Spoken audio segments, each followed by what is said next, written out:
नमस्कार दोस्तों, मैं नीरज बैरागी स्वागत करता हूं आपका अपने YouTube channel SSC study point पर। आज हम करने वाले हैं एसएससी जीडी की 10 जनवरी 2023 की शिफ्ट नंबर 3 का मैथ सॉल्यूशन। तो चलिए शुरू करते हैं। क्या है हमारा पहला क्वेश्चन? हमारा पहला प्रश्न है, एक कार 108 किलोमीटर प्रति घंटे की गति से 3 घंटे में एक निश्चित दूरी तय करती है। यदि गति को 27 किलोमीटर प्रति घंटा कम कर दिया जाता है तो कार द्वारा समान दूरी तय करने में कितना समय लगेगा? देखो, सबसे पहले हम देखेंगे चाल बराबर होता है दूरी बटे समय। चाल बराबर एक सूत्र होता है दूरी बटे समय।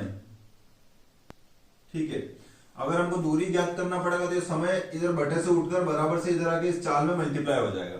तो हमें दूरी निकालनी, हमारे पास अभी चाल दे रखी प्रश्न ने 108 किलोमीटर प्रति घंटा। ठीक है, और कितने घंटे तक? 3 घंटे तक।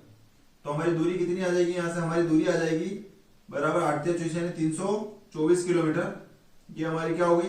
ये हमारी दूरी हो गई। अब प्रश्न कह रहा है कि अगर दूरी को 27 किलोमीटर प्रति घंटा कम कर दिया जाए, यानी 108 किलोमीटर प्रति घंटे से 27 किलोमीटर प्रति घंटा कम कर दिया जाए, मतलब अब नई दूरी कितनी आ जाएगी हमारी? सॉरी, नई चाल कितनी आ जाएगी? जब माइनस करेंगे तो कितना आ जाएगा? 8 में से 7 गए तो 1 और 10 में से 2 गए तो 8।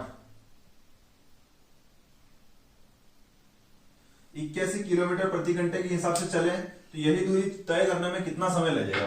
तो हम देखेंगे 324 किलोमीटर की दूरी है, यही मान वापस रखेंगे। दूरी हो गई 324 और चाल कितनी दे रखी है? 81, ये वाली चाल।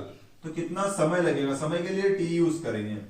81 से काटेंगे, देखो वैसे तो डायरेक्ट अपन 81 से दिख रहा है कि 8 चौक 32 और 1 चौक 4 होता है, तो 81 चौक 324 हो जाएगा। अगर इतना बड़ा पहाड़ा नहीं आता है तो हम देखेंगे 3 और 2 5 और 4 9, यानी ये 9 अंकों का योग हो रहा है, तो ये 9 से कट सकता है और यह भी 9 से कट सकता है। तो पहले 9 से काटेंगे, फिर जो भी आएगा उससे काटेंगे, या फिर 3 से भी काट सकते हैं। लेकिन अगर ऐसा कैसे दिख रहा हो तो डायरेक्ट उड़ा सकते हैं अपन इस चीज को। तो टी यानी टाइम हमारा कितना आ गया? 4 घंटे। ठीक है, और यही हमारा आंसर हो जाएगा। चलिए अगले प्रश्न पे चलेंगे। अगला प्रश्न है हमारा, एक वस्तु का मूल्य 2 वर्षों में 18,000 से घटकर 14,580 रुपए हो जाता है। देखो, कम हो गया इस बार मूल्य, मतलब क्या हो गया? जो मिश्रधन है वो कितना हो गया? 14,580, और हमारा प्रिंसिपल कितना था? 18,000। ठीक है, अब मैंने आपको एक प्रश्न ये बताया था उस टाइम पे कि ये ऐसे घात करके जो करते हैं कि बड़ी संख्या ऊपर छोटी संख्या नीचे, तो यहां हमें थोड़ा सा दिमाग लगाना पड़ेगा कि मिश्रधन हमें ऊपर रखते हैं। तो मिश्रधन हमारा इस बार छोटी संख्या बनकर आया है, तो ऊपर मिश्रधन रखेंगे 14,580 और बटे में लगाएंगे 18,000 जो कि हमारा प्रिंसिपल है। ये 0 से 0 काट दिया। अब इसको 2 से काटेंगे क्योंकि यहाँ पे 5 से तो वैसे भी नहीं कटेगा, लेकिन इसको 2 से ही काटेंगे क्योंकि यहाँ से 900 बनेगा हमारे पास, तो 930 का स्क्वायर होता है। तो 2 से काटेंगे, 2 साते 2 दूनी और 2 नीम 18, और ये काटेंगे 2 से 2 नीम 18 और 0 0। ठीक है, अब देखेंगे अपन ये 27 का और ये 30 का क्यूब बन रहा है, सॉरी स्क्वायर बन रहा है, यानी क्या हुआ होगा? 27 से 30 हुआ होगा, सॉरी कम हुआ है मूल्य, यानी 27 था तो 30 था तो 27 ही बचा है। ये 30 से 27 हुआ और ये 30 से 27 हुआ, ऐसा हुआ होगा। ठीक है, लेकिन हमें यहाँ पे सिर्फ दर निकालनी है तो हमें यहाँ पे इतना ध्यान नहीं लगाना है और इतना दिमाग भी नहीं लगाना है। सिर्फ क्या करना है, हम देखेंगे हमारी राशि जो है 30 से कितनी हो गई? 27 हो गई, यानी कि 3 का मूल्य ह्रास हो गया है कितने पे? 30 पे। इंटू करेंगे 100 और हमारी दर निकल जाएगी। 0 से 0 काट दिया और 3 से काट दिया, 3 एकम 3, 1 का गुणा 10 में होगा तो 10 ही आएगा, और ये 10% हमारा आंसर हो जाएगा। ठीक है, चलिए अगले प्रश्न पे चलेंगे। अगला प्रश्न है हमारा, 20 लीटर और 36 लीटर के 2 बर्तनों में दूध और पानी का अनुपात 3:7 और 7:5 है। यदि बर्तनों के मिश्रण को एक साथ मिला दिया जाए तो दूध और पानी का अनुपात कितना होगा? देखो, इस प्रश्न में एक कंडीशन यह भी देता है कि समान मात्रा में मिलाना है, लेकिन प्रश्न में ऐसा कोई समान नाम का शब्द नहीं आया है, तो हम डायरेक्टली इनका लीटर में कन्वर्ट करके डायरेक्ट दूध से दूध मिला के पानी से पानी मिला के इनका रेशो निकाल देंगे। तो चलिए सबसे पहले तो 2 बर्तन बनाएंगे अपन। ये है 20 लीटर का और ये है कितना? 36 है, ये 36 लीटर। चलिए इन्हें डायरेक्ट क्वांटिटी दे रखी है 36 लीटर। अब ये जो पहला बर्तन है इसमें अनुपात कितना है, 3:7। किस चीज का है, दूध और पानी। ये हो गया दूध और ये हो गया पानी। यहां पे दूसरा बर्तन जो है इसमें क्या है, 7:5। ये दूध हो गया, ये पानी हो गया। अब हम यहाँ पे यूनिट देखेंगे तो यूनिट में कितना है, 10 है, ठीक है। और यहाँ यूनिट देखेंगे, यूनिट में कितना है, 12 है। जबकि प्रश्न बोल रहा है कि 20 लीटर है। यहाँ पे टोटल तो 10 लीटर ही शो हो रहा है, लेकिन प्रश्न के अकॉर्डिंग कितना, 20 लीटर है, यानी 2 गुना है। तो इस 2 का मल्टीप्लाई यहां करेंगे तो ये हो जाएगा 6 लीटर और ये हो जाएगा 14 लीटर। ये लीटर हो गया, ठीक है। 6 और 14 20 लीटर हो गया। इसी प्रकार से 12 है, लेकिन 12 की वैल्यू तो 36 दे रखी, क्योंकि टोटल कितना है 12, लेकिन प्रश्न के अकॉर्डिंग 36 लीटर है। तो ये 12 तिया कितना हो गया, 36, यानी 3 गुना हो गया। तो इस 3 का गुणा इस 7 में करेंगे तो ये हो गया 21 लीटर और ये 3 और 5 15 लीटर। इन दोनों को जोड़ेंगे तो भी 36 बन जाएगा। चलिए अब क्या प्रश्न बोल रहा है कि दूध से दूध और पानी से पानी। ये दूध का दूध और ये पानी का पानी, ठीक है। तो दूध से दूध मिलाएंगे तो कितना हो जाएगा, 21 और 6 कितना हो गया, 27। इसका रेशो चाहिए पानी से, तो पानी से पानी कितना हो गया, 14 लीटर और 15 लीटर 29 लीटर। तो ये दूध से हमारा रेशो पानी का क्या आ गया, 27:29, ठीक है। और यही हमारा आंसर हो जाएगा। चलिए अगले प्रश्न पे चलेंगे। अगला प्रश्न है हमारा, पेट्रोल की कीमत 92 रुपए प्रति लीटर से बढ़कर 96.5 रुपए प्रति लीटर कर दी गई। देखो पेट्रोल की कीमत कितनी थी, 92 रुपए, जिससे बढ़कर कितनी हो गई, 96.5 रुपए हो गई। प्रश्न पूछ रहा है पेट्रोल की कीमत में कितने प्रतिशत की वृद्धि हुई। तो देखो 92 से 96.5 हो गया, यानी कितना बढ़ गया, 4.5 बढ़ गया। और किससे बढ़ा होगा, 92 से बढ़ा होगा, तो 92 रखेंगे बटे में इंटू 100। ये पॉइंट हटाएंगे और ये बटे में 0, ये 0 से 0 कट गया, ये बचा 450, ये बटा 92 बच गया। चलिए अब ये 92 से ही डायरेक्ट कटेगा, क्योंकि 23 चौक 92 होता है, लेकिन 450 के कहीं भी 23 से नहीं कटने वाली संख्या है, ये 450।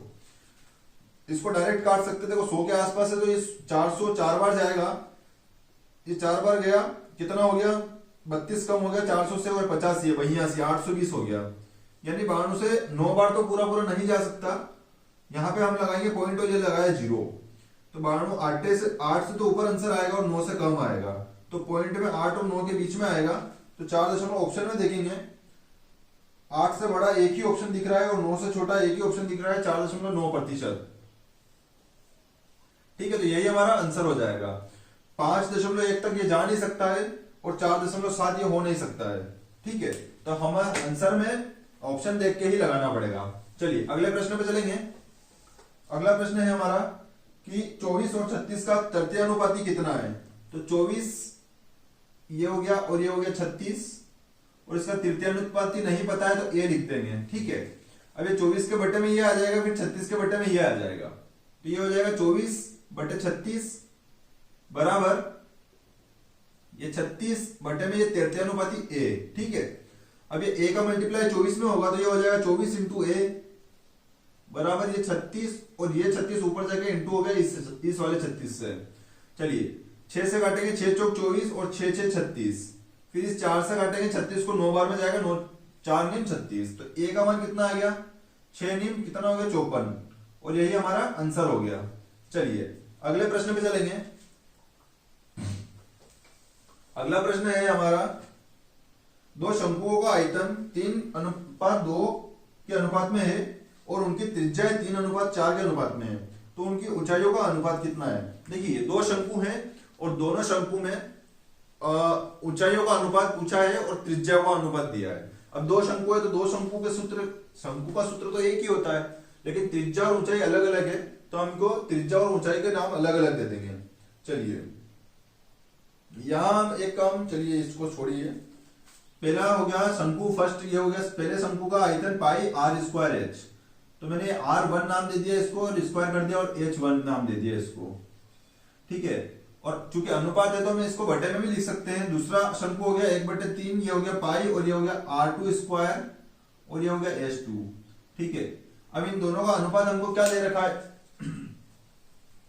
इनके आयतनों का अनुपात है 3:2, ये दे रखा है 3:2, ठीक है। देखो ये 1/3 पाई से 1/3 पाई कैंसिल आउट। ठीक है, अब हम देखेंगे ये R1 स्क्वायर है। त्रिज्या का अनुपात क्या दे रखा है, त्रिज्या है इनकी R1 रेशो R2, ये दे रखी है 3:4, ये त्रिज्याएं हैं। तो देखो 3 का स्क्वायर 9 हो जाएगा, और 9 होने के बाद क्या होगा, ये बराबर से इधर बटे में आ जाएगा। तो 3/2 तो ऑलरेडी है, ये हो गया H1, ये हो गया H2, इनका अपन को अनुपात चाहिए। तो ये R1 इधर आगे बटे में आ गया, कितना आ गया R1 यानी 3×9 हो गया। ठीक है, और ये R2 उधर जाके 3 से मल्टीप्लाई होगा, तो R2 कितना, R2 है 4, 4 का स्क्वायर 16, तो यहाँ ऊपर आके 16 से मल्टीप्लाई हो गया। तो ये H1 से H2 का रेशियो आ जाएगा हमारे पास, ये 2 से काटेंगे 8 बार और ये 3 से काटेंगे 3 बार, तो H1 रेशियो H2 कितना आ गया, H1 का मान 8 है और H2 का कितना है 3 है, तो ये 8:3 हमारा आंसर हो जाएगा। ठीक है, चलिए अगले प्रश्न पे चलते हैं।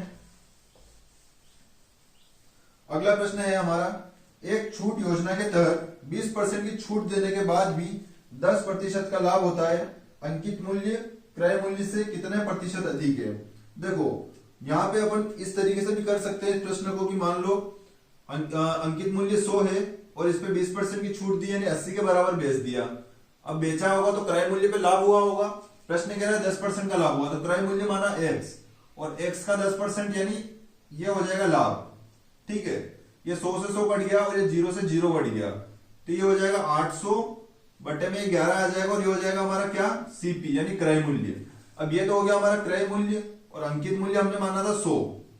ठीक है, अब कितना अधिक है, हम देखेंगे कि अंकित मूल्य क्रय मूल्य से कितना प्रतिशत अधिक है। तो यहां पे हम पहले देखेंगे कितना अधिक है, तो 100 से माइनस करेंगे, 1100 में 800 गया तो 300 बटे 11।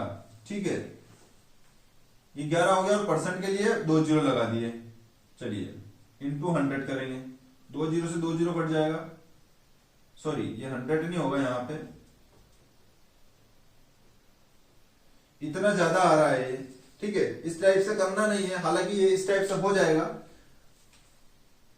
300 बटे 11 ज्यादा है, और किससे ज्यादा है हम देखेंगे, ये किससे ज्यादा है, 800 से ज्यादा है, 800 बटे 11 से ज्यादा है, तो ये बटेगा 11 ऊपर आ जाएगा।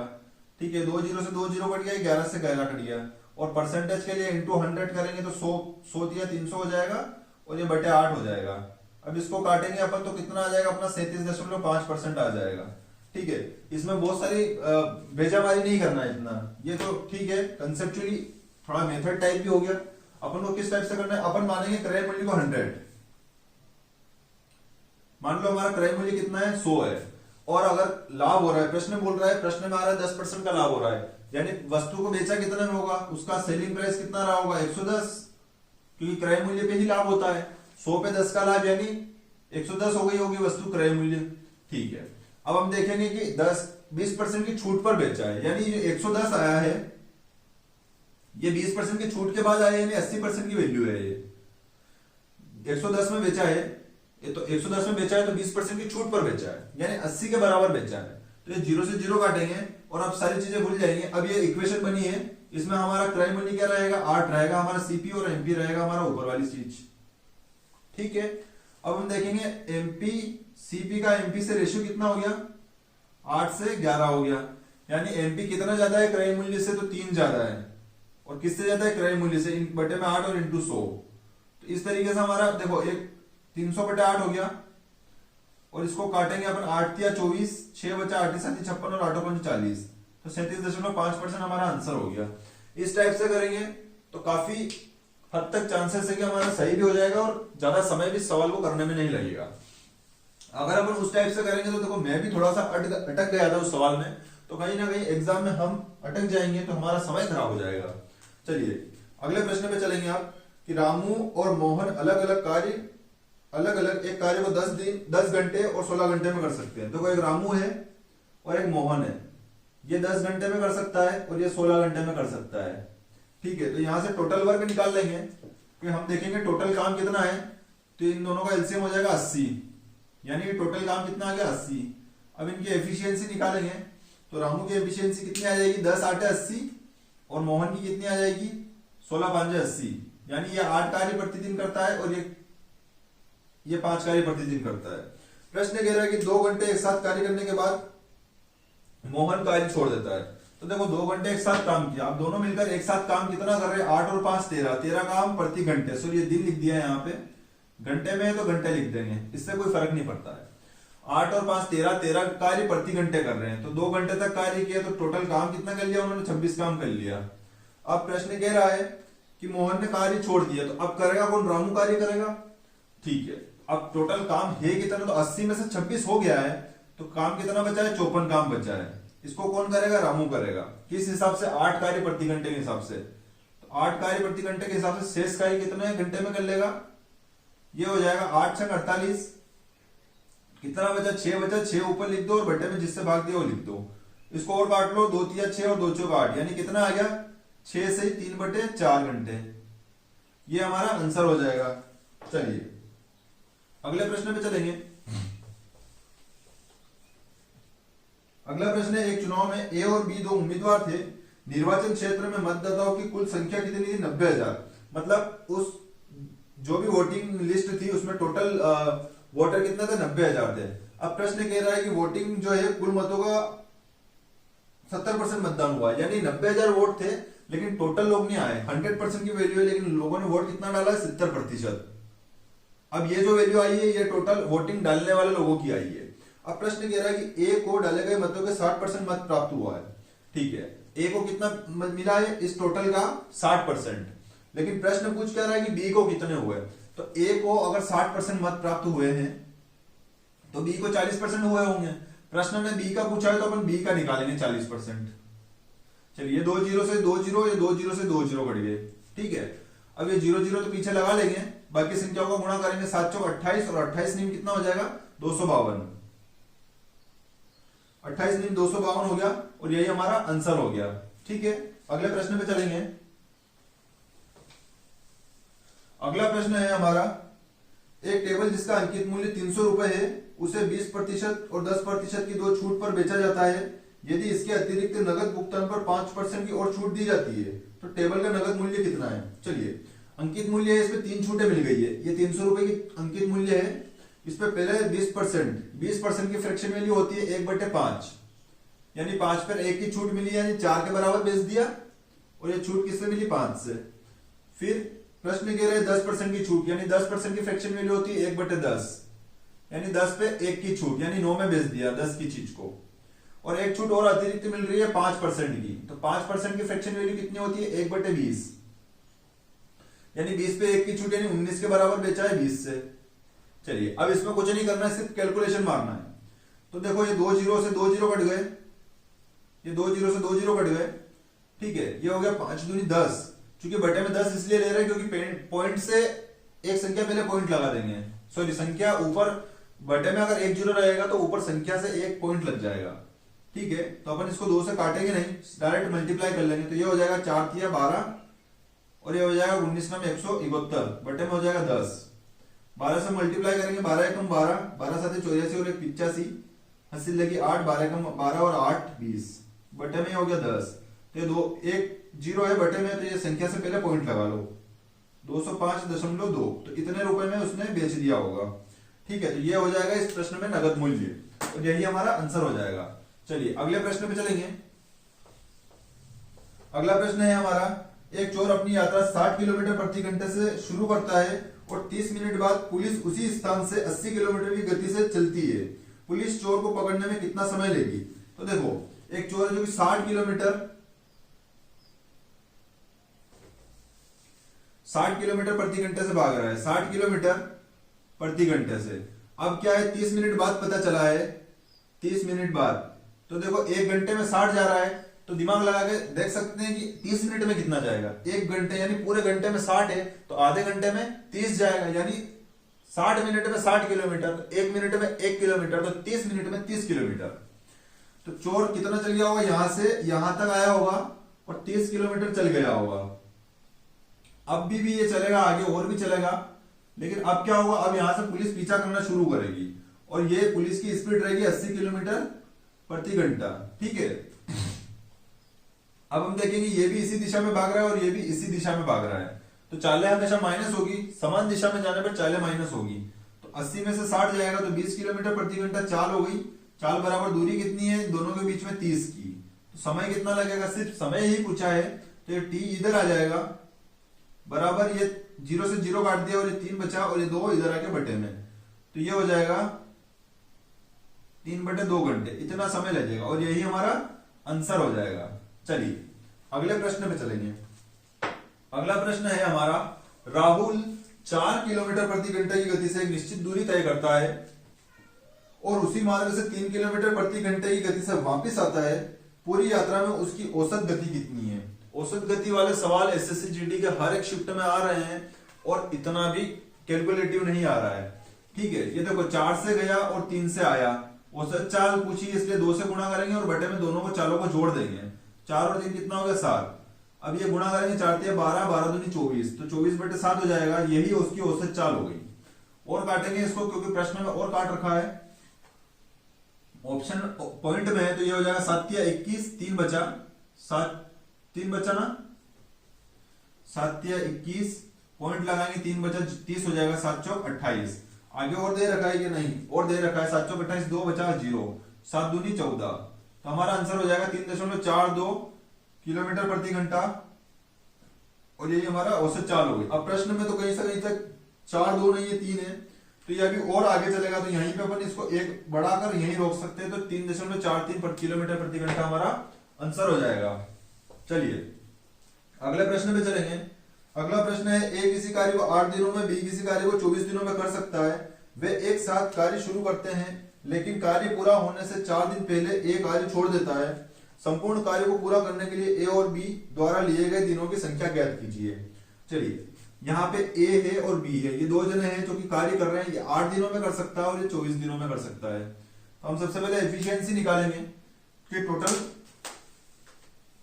टोटल काम कितना है। तो देखो टोटल कितना काम आ जाएगा, दोनों का एलसीएम कितना हो जाएगा 24, तो टोटल काम कितना है 24 है।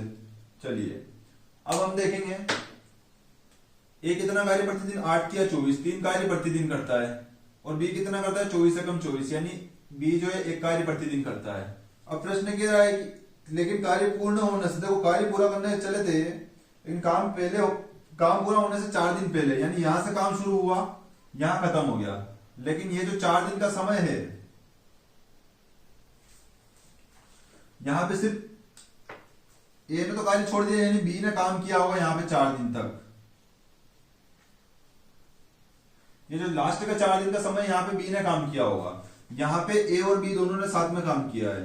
ठीक है, तो सबसे पहले देखेंगे यहाँ बी ने अकेले ने कितना कार्य किया है। तो 4 दिन तक काम किया और बी रोज 1 काम करता है, तो 4 काम हो गया। कितना काम हो गया? 4 काम खत्म हो गया। यहाँ पे टोटल काम 24 था जिसमें से 4 यहां तक हो गया, तो फिर ये कितना काम होगा? ये 20 काम होगा, ये 20 काम है। प्रश्न कह रहा है कि संपूर्ण कार्य को पूरा करने के लिए ए और बी द्वारा लिए गए दिनों की कुल संख्या ज्ञात कीजिए। देखो 4 दिन तो यहां लगे, ये भी काउंट हो गए क्योंकि टोटल काम करने में कितना दिन लगा है। तो यहां पे देखेंगे हम कि ए और बी मिलकर दोनों 4 कार्य प्रतिदिन करते हैं। ठीक है, तो 20 काम था टोटल और 4 काम प्रतिदिन के हिसाब से यहां कितने दिन लगे? 4 और 5 20, 5 दिन यहां पे लगे। ए और बी को 5 दिन यहां पे लगे, तभी तो जाके कितने दिन में काम हुआ?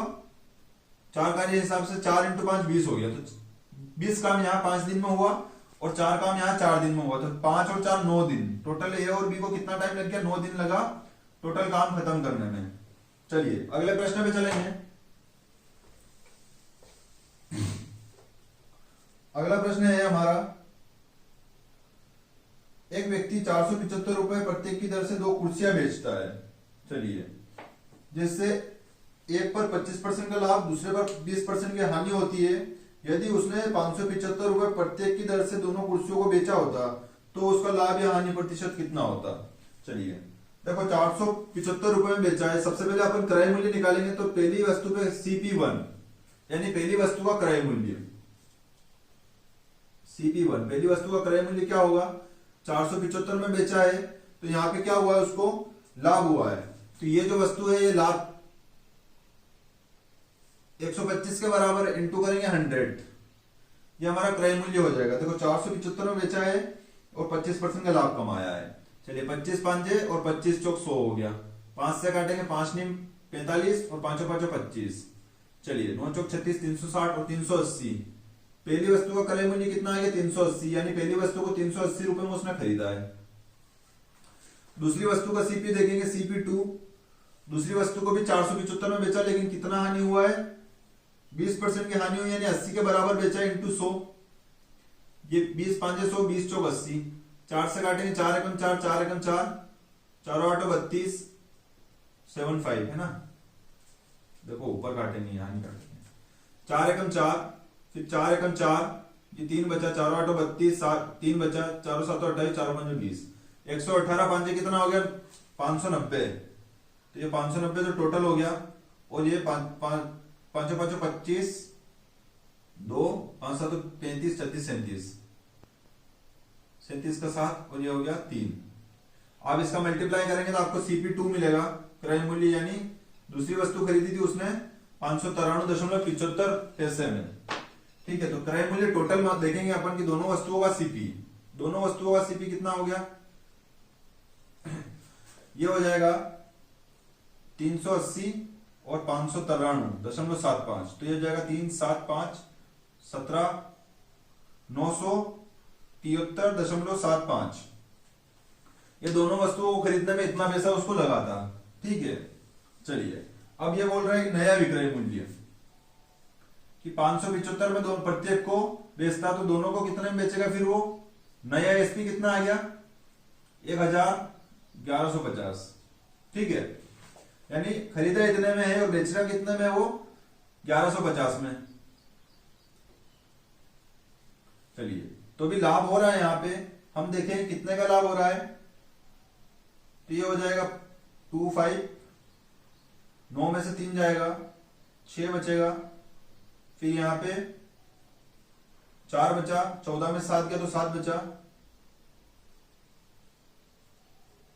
यहाँ पे 10, 10 में से 9 गया तो 1, यानी लाभ कितना हो रहा है 176.25 का। किस पे होगा 973.75 पे, इंटू करेंगे 100 का परसेंट के लिए। देखो ये पॉइंट से पॉइंट कैंसिल आउट हो गया।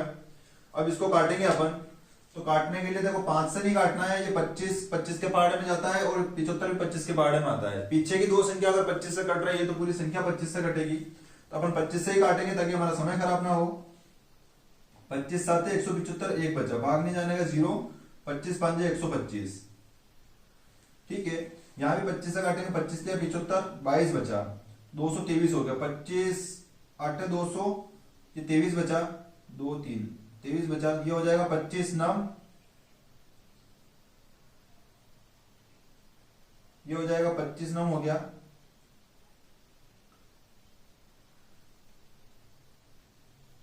पच्चीस नौ ये हो जाएगा 25 5।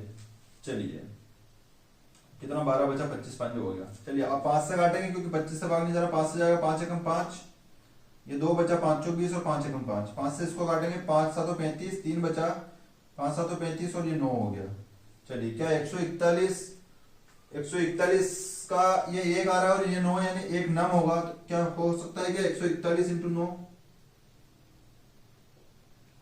9 एकम 9, 9 चौक 36, 36 3 9 10 11 12, नहीं कट रहा है। चलिए कहीं ना कहीं मिस्टेक हुई है इस सवाल में।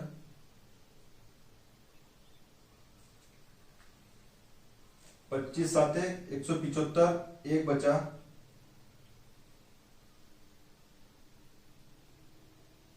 25 7 175, 1 बचा। ठीक है, तो भाग नहीं जाने का 0। ठीक है 25 5, ठीक है। अब ये काटेंगे, 25 दिया 75, 22 बचा, 25 8 200, देखो 973.75। 25 से काटेंगे, 25 दिया 75, तो ये हो गया 22 बचा, यहाँ 22 हो गया, 2 2 3, 25 8 200, 23 बचा, 2 3, 25 9, ये 1,17,000, ठीक है।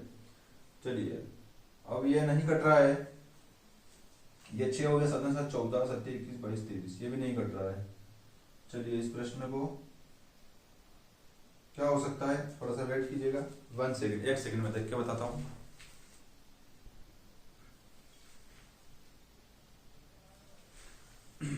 चलिए इस प्रश्न में मैंने अभी खुद से भी सोल्व किया है, लेकिन एक चीज आप देखिए, इसके ऑप्शन देखिए, ऑप्शन काफी दूर दूर है। अब यहां से अपन अप्रोक्स मानेंगे, यहां से देखो 14 पंजे 70 होता है, ठीक है, तो 14 पंजे 70 होता है, यानी 14 पंजे से थोड़ा सा ज्यादा जाएगा भाग, तो इसको अपन अप्रोक्स 5 बार काट सकते हैं, और 5 से काटेंगे 20 बार, यानी 20% से थोड़ा सा कम आंसर आ सकता है। तो एक ही ऑप्शन है 20% से कम, जो कि 18% है, और हम 18% हम ऐसा करके आंसर लगा लेंगे, क्योंकि थोड़ा सा कैलकुलेटिव हो गया ये, इसलिए नहीं कटा है। चलिए अगला प्रश्न करेंगे,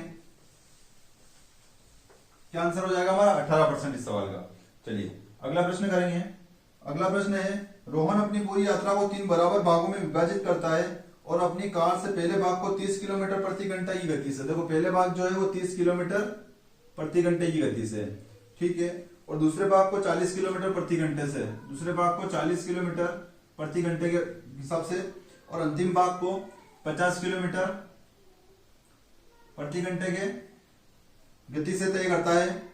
यदि उसकी पूरी यात्रा के दौरान उसकी कार की औसत गति कितनी है। देखो यहाँ पे औसत गति के लिए हमें कुल दूरी चाहिए और कुल समय चाहिए, तो ना तो हमारे पास दूरी और ना ही हमारे पास समय है, तो हम इस तीनों का एलसीएम देखेंगे। इन तीनों का एलसीएम कितना आ जाएगा, इन तीनों का एलसीएम हमारे पास आ जाएगा 340 से नहीं जाएगा, 600 किलोमीटर ले लेते हैं। चलिए 300 ही ले लेते हैं, 40 से कट जाएगा, थोड़ा सा पॉइंट आ जाएगा, कोई दिक्कत नहीं है। 300 किलोमीटर अपन दूरी मान लेते हैं एलसीएम के तहत, ठीक है। तो 30 किलोमीटर 1 घंटे में जा रहा है, तो 300 किलोमीटर यानी ऐसे निकालेंगे, दूरी बटे 4 बराबर समय, तो ये हो जाएगा 10, यानी यहाँ पे 10 घंटे लगेंगे। उसी प्रकार से 40 से 0 कटेगा, 4 से काटेंगे, 4 7 28 और 4 5 20, यानी 7.5 घंटे यहाँ लगेंगे। उसी प्रकार से 50 किलोमीटर प्रति घंटे के हिसाब से 300 किलोमीटर तक जाएगा, 1 घंटे में 50 किलोमीटर जा रहा है, तो 6 घंटे लगेंगे यहाँ पे, और 6 घंटे में 300 किलोमीटर जाएगा। तो कुल दूरी, अब यहाँ पे बहुत सारे स्टूडेंट ऐसे जो 300 किलोमीटर की ही दूरी लिखेंगे, लेकिन यहाँ पे ये भी 300 चला है, ये भी 300 चला है, और ये भी 300 चला है, यानी कि टोटल दूरी तीनों मिलकर 900 किलोमीटर चले हैं। ये हो गई कुल दूरी। औसत चाल के लिए कुल दूरी बटा कुल समय कितना लग रहा है, हम यहां देखेंगे 10 और 7 17.5 और 6 23.5, ठीक है, टोटल समय लग गया। ये पॉइंट हटाऊंगा, ऊपर 0 लग जाएगा। चलिए इसको काटेंगे, ये हो गया हमारी एवरेज स्पीड, ठीक है। 5 से काटूंगा, 5 एकम 5 5 8 40 और 0 0, 5 से इसको काटूंगा, 5 4 20 5 7 35। चलिए अब इसको काटेंगे, 47 एक अभाज्य संख्या है, तो डायरेक्ट काटेंगे। 47 एकम 47 दूनी कितना हो गया 94, तो 47 दूनी 94, 47 दिया 141, और आगे नहीं जाएगा। 47 दिया 141, कितना बच गया 39 बचा, ये 0 उठा लिया। अब ये हो जाएगा 47 आटे हो जाएगा 376, तो 47 8 376, कितना बच गया 14 बच गया, ऊपर लिखेंगे बटे में जिससे भाग दिया वो लिखेंगे, तो यही हमारा औसत, ये हमारी औसत चाल आ जाएगी 38 सही 14/37 किलोमीटर प्रति घंटा, और यही हमारा आंसर हो जाएगा। चलिए अगले प्रश्न पे चलेंगे। एसएससी जीडी में कुछ शिफ्टें जो है थोड़ी सी ऐसी ही आ जाती है, जिसमें कैलकुलेशन बढ़ जाती है, बाकी ऐसा कुछ नहीं है, बहुत सरल एग्जाम पेपर रहता है इसका, बस थोड़ा सा कैलकुलेटिव बन जाता है प्रश्न। इस तरीके से पहाड़े कुछ 47 के 37 के, जो कि एक अभाज्य संख्या होती है, उनके पहाड़े थोड़े से ज्यादा ऐसी होते हैं, तो उस टाइप से प्रश्न बन जाते हैं, लेकिन ज्यादा नहीं आते, 1 से 2 सवाल आते हैं, चूंकि अभी हमारे शिफ्ट में ये 2 प्रश्न आए हैं। चलिए अगला प्रश्न है, एक गोले का वक्र पृष्ठीय क्षेत्रफल 1386 वर्ग सेंटीमीटर है। देखिए गोले का वक्र पृष्ठीय क्षेत्रफल क्या होता है, गोले का वक्र पृष्ठीय क्षेत्रफल ये होता है 4 पाई r स्क्वायर, ठीक है। तो ये दे रखा है 1386, यानी 4 इंटू पाई बराबर 22/7 और r स्क्वायर, r दे रखा है नहीं दे रखा है, चलिए आर निकालेंगे, यहाँ से आर स्क्वायर का मान निकालेंगे तो ये हो जाएगा कितना, वक्रपृष्ठ क्षेत्रफल के बराबर में लिख दिया 1386। चलिए इसको काटेंगे 11 से, पहले 11 एकम 11, 2 बचा 11 दूनी 22, 11 छन, ये 11 दूनी हो गया। फिर 2 से काटेंगे, 2 छन और 2 तिया। अब देखो ये आर स्क्वायर हो गया, ये 4 से कटेगा नहीं तो ये 4 जो है इधर आके बटे में आ जाएगा और ये 7 उधर जाके इससे 63 से मल्टीप्लाई हो जाएगा। अब इसका पूरा रूट करूंगा तो यहाँ स्क्वायर हट जाएगा, तो हमारे पास आर कितना आ जाएगा, ये देखो 63 को मैं कैसे लिख सकता हूं, इस 63 को मैं ऐसे लिख सकता हूं 9 × 7, 9 7 63 हो जाएगा। ठीक है, तो ये 9 का 3 बाहर निकल जाएगा रूट से और डबल बार 7 है तो एक बार बाहर निकल जाएगा, 4 का 2 बार निकल जाएगा, तो ये हो जाएगा 21/2, यानी आर का मान कितना आ गया 10.5। 2 से काटेंगे, 2 एकम 2, 0, 2 5 10, तो 10.5 हमारा आर का मान आ गया। प्रश्न कह रहा है कि गोले का आयतन क्या है, तो आयतन निकालेंगे। आयतन क्या होता है गोले का,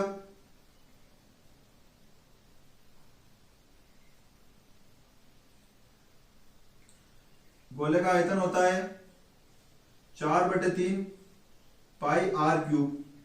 ठीक है, अब यही कर लेंगे इसको सोल्व, 4/3 पाई की जगह 22/7 और ये हो गया 10.5, तो 3 क्यूब है इसलिए 3 बार लिखेंगे, 10.5 × 10.5।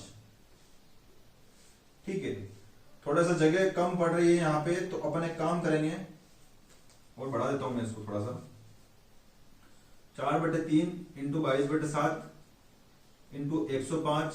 देखो पॉइंट हटेगा बटे में 10 लगेगा, तो इसको 3 बार लिख लेंगे, 105 × 105 बटे में 10 × 10। ठीक है, चलिए अब इसको काटेंगे, 5 दूनी 10, 5 से 21 बार, ये भी 21 बार, ये भी 21 बार और ये 2 बार। ठीक है, ये 2 दूनी 4, फिर 2 से 2 कट गया और 2 से 11 कट गया। ठीक है, अब ये जाएगा 7 या 21 और 3 से ये 3 कट जाएगा, तो कितना बचा 11 × 21 × 21। 21 का 21 में मल्टीप्लाई किया 441 और 441 का गुणा 11 में करेंगे। कैसे करेंगे, पहले 1 लिखेंगे, फिर इस 4 को 1 को जोड़ेंगे तो 5 हो जाएगा, फिर इस 4 और 4 को जोड़ेंगे तो 8 हो जाएगा, फिर इस 4 को लिख देंगे यहीं पे, तो ये कितना हो गया 4851 सेंटीमीटर क्यूब, और यही हमारा आंसर हो जाएगा। ठीक है, थोड़ी सी कैलकुलेशन ज्यादा हो गई है यहाँ पे, लेकिन कैलकुलेशन तो आपको करना पड़ेगा, सरकारी नौकरी में इतना सा तो चलता है। चलिए अगले प्रश्न पे चलेंगे। अगला प्रश्न है हमारा, एक दुकानदार 40% की छूट देने पर, दुकानदार द्वारा 40% की छूट देने पर हर्षी दुकान से एक नई शर्ट खरीदती है। यदि स्वेट शर्ट का अंकित मूल्य 2999 रुपए था तो हर्षी ने छूट के साथ कितना भुगतान किया। देखो अंकित मूल्य दे रखा है 2999 और छूट कितनी मिली है 40% की, यानी 60% के बराबर भुगतान किया होगा। यही हमसे प्रश्न ने पूछा है, तो 0 से 0 काटेंगे। अब हम ऑप्शन देखेंगे, ऑप्शन में एक ही ऑप्शन ऐसा है जिसमें पॉइंट के बाद 4 है और हमें पता है कि एक ही पॉइंट लगेगा, उसके बाद एक ही संख्या आएगी क्योंकि बटे में 1 0 है, तो ये 9 छंग कितना हो जाएगा 54 और यहाँ पॉइंट लगेगा, तो एक ही ऑप्शन है जिसमें 0.4 आ रहा है और यही हमारा आंसर हो जाएगा। चलिए इसको सोल्व करेंगे, फिर भी 9 छंग 54 हो जाएगा, 5 बचा 9 छंग 54 और 5 59, 5 बचा 54 और 5 54 और 5 फिर 59 हो गया, फिर 6 बचा, तो 6 दूनी कितना हो गया 12, 12 और 6 18, सॉरी 5 बचा, 12 और 7 12 और 5 17, तो ये हो जाएगा 1799 ये 10 था तो ये पॉइंट लगा दिया, ये हमारा आंसर हो गया। चलिए अगले प्रश्न पे चलेंगे। देखिए अगला प्रश्न है माइनस का 4/7, मैं लिख लेता हूं प्रश्न को, थोड़ा सा उसमें अच्छा नहीं लग रहा होगा। माइनस का 4/7, ये ब्रैकेट है तो ब्रैकेट लगाएंगे, डिवाइडेड बाय 1/12, पूरा प्रश्न लिख देता हूं मैं, डिवाइडेड बाय, फिर बड़ा ब्रैकेट है माइनस का 4/5, फिर इंटू करेंगे, फिर बड़ा ब्रैकेट लगेगा, फिर इसके अंदर एक छोटा ब्रैकेट है और माइनस का 2 है उसमें, फिर ये माइनस और फिर छोटे ब्रैकेट में माइनस का 2/7, ये ब्रैकेट बंद, ये बगला ब्रैकेट बंद और ये बड़ा ब्रैकेट भी बंद। ठीक है, चलिए अब इसको सोल्व करेंगे तो ये जो इंटू डिवाइड का साइन है यानी ये बटे में आएगा, तो इसको बटे में ना लाके इसको मल्टीप्लाई करेंगे। देखिए 4/7 और ये इंटू करके संख्या को उल्टा कर दो यानी 12/1 कर दो और इसको एक ब्रैकेट में ही रहने दो। चलिए ये डिवाइड लगाया, इस बड़े ब्रैकेट को बाद में सोल्व करेंगे, इस 4/5 को भी बाद में सोल्व करेंगे। सबसे पहले छोटा ब्रैकेट देखेंगे तो ये बड़ा ब्रैकेट लगाया, इस -2 को निकाला और यहां से भी इस ब्रैकेट को भी खोल दिया, तो माइनस माइनस प्लस हो गया और 2/7 हो गया, ये ब्रैकेट बंद और ये बड़ा ब्रैकेट भी लगा दिया। चलिए इसको सोल्व करेंगे तो ये देखो 7 का गुणा 2 में होगा, 7 दूनी 14 हो जाएगा, ये माइनस का 14 हो गया और ये प्लस का 2, ये माइनस का 2, ये प्लस का 2, ये पूरे के बटे में 7 हो जाएगा। तो अब देखेंगे -14 + 2 यानी माइनस का 12 बचेगा ऊपर, तो ये माइनस का 12 लिख दिया और बटे में 7 है। चलिए ये ब्रैकेट ऐसा खुल जाएगा, यहाँ पे ये ब्रैकेट खुल गया, माइनस माइनस प्लस हो जाएगा और 12 चौक ऊपर कितना हो जाएगा 48 और 5 7 नीचे कितना हो जाएगा 35। चलिए तो ये जो ब्रैकेट था इसकी जगह ये ब्रैकेट आ गया 48/35, तो मैं इसको पूरे को काट के 48/35 लिख सकता हूं। ठीक है, ये 12 चौक 48 यानी माइनस का 48 हो गया और ये बटे में 7 हो गया। अब ये यहाँ पे डिवाइड है तो इसको वापस से यहाँ जैसे किया था वैसे यहाँ करूंगा, इंटू कर दिया और संख्या को उल्टा कर दिया, यानी 35 ऊपर आ गया और 48 नीचे आ गया। अभी 48 से 48 कट गया और 7 से काटेंगे 5 बार, तो ये माइनस का 5 बच गया और यही हमारा आंसर हो गया। चलिए अगले प्रश्न पे चलेंगे। अगला प्रश्न है हमारा 5,750 रुपए 5,750 रुपए पर एक वर्ष के लिए 16% प्रति वर्ष की दर से वार्षिक रूप से संयोजित और अर्धवार्षिक रूप से संयोजित चक्रवृद्धि ब्याज के बीच अंतर कितना है। देखिए राशि दे रखी है अपन को 5,750, ये तो हमारा मूलधन है। अब ऐसा नहीं करना है कि पहले वार्षिक ब्याज निकालेंगे फिर अर्धवार्षिक में समय को दुगना करेंगे, दर को आधा करेंगे और फिर दोनों का अंतर निकाल के, ऐसे आंसर नहीं देना है। पहले परसेंट में बात करते हैं। देखो एक साल का चक्रवृद्धि ब्याज कितना है 16% दे रखा है, एक तो ये ब्याज हो गया। ठीक है, अब चूंकि अर्धवार्षिक में गणना करेंगे तो एक साल की जगह समय दुगना यानी 2 वर्ष होगा और दर कितनी हो जाएगी, दर जो है अपन को 16% दे रखी तो 8% हो जाएगी। ठीक है, तो यहाँ पे 2 साल में कितनी दर हो जाएगी, पहले साल तो 8% लगेगा और दूसरे साल भी 8% लगेगा। ठीक है, लेकिन चक्रवृद्धि ब्याज में 8% का भी 8% यानी 0.64% भी लगेगा। ठीक है, तो ये दूसरे साल चक्रवृद्धि ब्याज, ये दूसरी कंडीशन हो गई। तो एक ब्याज ये रहा और एक ब्याज ये रहा, दोनों का अंतर देखेंगे तो 8 और 8 16 और 16 कट जाएगा, अंतर तो सिर्फ ये बचेगा 0.64%। ये अंतर हो गया दोनों का। ठीक है, 0.64% इन दोनों का अंतर हो गया दोनों ब्याजों का। तो 5,750 का 0.64% अपन को निकालना है बस, और कुछ नहीं करना है। ये पॉइंट हटाएंगे, बटे में 2 जीरो और लग जाएंगे। चलिए अपन इसको 25 से काटेंगे, 25 दूनी 50, 25 दिया 75 जीरो, ये हो जाएगा 25 चौक 100, ये 2 जीरो ऐसे कैसी। फिर इसको 0 से 0 काट लिया, 4 से काटेंगे, 4 एकम 4 और 4 से काटेंगे इसको 16 बार में जाएगा, 16 गुणा 23 में करेंगे तो 16 3 48, 4 बचा 16 दूनी 32 और 3 36 और ये बटे में ये हो जाएगा 10, तो ये हो जाएगा 36.8। ठीक है, यही हमारा आंसर हो जाएगा रुपए में। ठीक है, चलिए अगले प्रश्न पे चलेंगे। अगला प्रश्न है हमारा 28 के वर्ग को उस बड़ी संख्या से विभाजित किया जाता है जो 42 और 56 दोनों को पूर्णतः विभाजित कर सकती है, परिणाम कितना है। चलिए 28 के वर्ग को बड़ी से बड़ी संख्या से काटना है और वो संख्या जो है 42 को और 56 को दोनों को भी विभाजित कर सकती है। तो 28 का स्क्वायर तो हो गया 784। चलिए अब यहां देखेंगे बड़ी से बड़ी संख्या यानी एचसीएफ देखना पड़ेगा। तो एचसीएफ तो बहुत सारी संख्या होगी, लेकिन बड़ी से बड़ी संख्या क्या होगी तो हम देखेंगे इसका एचसीएफ क्या हो सकता है। 1 से कट सकती है, 2 से कट सकता है, 3 से कट सकता है, 4 5 से नहीं कट सकता है, 6 से कटेगा, 7 से कटेगा, 8 से नहीं कटेगा, 9 से भी नहीं कटेगा। मतलब 11 12 से कोई मतलब नहीं है, 12 से नहीं कटेगा, 7 का दुगना 14 से कट रहा है ये, 28 से, चलो 28 से भी नहीं कटेगा। ठीक है, अब यहां देखेंगे 56 1 से जाएगा, 2 से जाएगा, 3 से नहीं जाएगा, 4 से कटेगा, ये 5 से नहीं कटेगा, 6 से भी नहीं कटेगा, 7 से कट जाएगा, 7 के बाद 7 दूनी करेंगे 14 से भी कट रहा है, फिर 7 के बाद देखेंगे 8 से कट रहा है, 8 दूनी 16, 16 से नहीं कट रहा है, बाकी अब नहीं कटेगा। अब यहाँ 8 और 14 ऐसे लिख सकते हैं अपन, इस 8 को यहाँ और 14 को यहाँ। अब बड़ी से बड़ी संख्या ढूंढना है। वैसे एचसीएफ यहाँ पे ये सेम हो रहा है, ये सेम हो रहा है, और यहाँ पे ये सेम हो रहा है, और ये 14 भी आ रहा है। सबसे बड़ी संख्या क्या आ रही है, 14 आ रही है। सबसे बड़ी संख्या 14 आ रही है, तो 14 से ही काटेंगे इसको, जो कि 42 को और 56 को दोनों को विभाजित कर सकती है 14। 784 को 14 से भाग देंगे, 14 5 70 और 14 84, यानी परिणाम कितना आ गया हमारे पास 56, और यही हमारा आंसर हो जाएगा। चलिए आज की शिफ्ट के सारे सवाल हमने कर लिए हैं। अगर आपको सवाल पसंद आया हो, उसका सॉल्यूशन पसंद आया हो, ठीक है, तो चैनल को लाइक शेयर सब्सक्राइब कीजिएगा, और ही शिफ्टें बहुत ही जल्द यूट्यूब पर मैं प्रोवाइड करवा दूंगा। Thank you very much.